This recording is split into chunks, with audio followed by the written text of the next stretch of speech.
Okay, update for December 20th. What are you looking at, dog? This is what I did last night and then finished up today. I built a box. Okay, that's it. I didn't spend a lot of time making a box. It's just as long as because I got to move here, and professional movers are going to come in and pack everything up and move it. And I got this jig here. I'll show you here in a second that I didn't want. It's expensive, and I didn't want them tossing around and throwing around, getting it all banged up and bent up and stuff, because it's kind of precision made. So this is a piece of old plywood that I got at my lumber dealer. They get these sheets of plywood in. I'm going to call it a tear sheet because I don't really know what it's called, but they put plywood down so the real expensive lumber doesn't get damaged, and so they're basically just throwaway.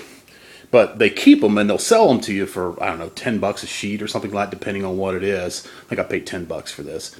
But it's really crappy plywood. I mean, it's got really crappy veneer on this side, and the other side is actually paper. I don't know if I got a piece right here. So you can see this here is actually wood veneer on this side here. But when you flip it over, although that looks nice, it's actually paper. So, yeah, it's not really good high quality. So you can see these exposed edges. I don't care. It's really just a shipping box, just to protect the jig. So I had to go to Baumgart's this morning to get the hardware. I made the handles. Actually, I already had the handles. I just had to modify them a little bit and screw them on there. So this is my Porter cable dovetail jig, and there's really not a whole lot to it. But what makes it expensive is that it's kind of precision, because to make dovetails, they're either right or they're wrong, and there's no middle ground. So you need a precise tool to make them. So even got a place to put my book. The manual for it's underneath here, and when you screw it down, I don't know if we can get in here to see it or not. Yeah, here we go. You can see right here where the bolt's down to hold it in place there. When you screw that down, that actually puts pressure onto that book down there. You can just barely see the edge of it. You have to trust me, that's what it is. There you can see the edge of it turned up right there. And it holds that book in place.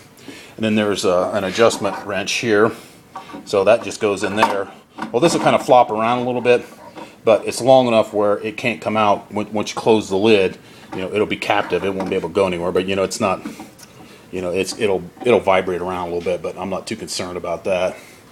And then the second set of fingers is right here, and I was going to mount them up here on top. As a matter of fact, you can still see my layout lines here where I could mount it, but I really couldn't think of a decent way of doing it, and I just thought, hell, I could just clamp it down on this piece. So I just put a piece of scrap hardboard between the two pieces to protect them.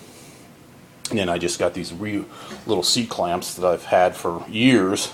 Never been able to find a use for them because they're too small to do anything.